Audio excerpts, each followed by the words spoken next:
welcome to On Demand Tutorial Point. This is Pradeep Kumar. I hope everyone is watching my videos, right? So till now I covered in statistics topic the measures of central tendency, right? The types of central tendency, nothing but mean, median, mode of group of data and ungroup of data, and also there exists one small topic of your syllabus, that is Ogilvy curve related to median. Okay, it is totally graphs related. Okay, my suggestion is, instead of doing that sums now, so what are the graphs related sums of your syllabus? I'm going to cover all at a time. Okay, and apart from this, I'm going to cover some model papers.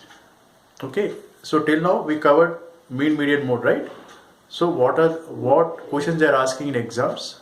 Okay, I will take sample of 3 to 4 papers of previous papers, and we are going to solve those papers. I'm going to keep in video. Okay, first I'm going to solve the essay type questions. Okay, what questions they are asking, so that you will get an idea about the board exam. Okay, and please watch my video, students, and please subscribe my channel, and all the best, students, and please stay safe. Thank you.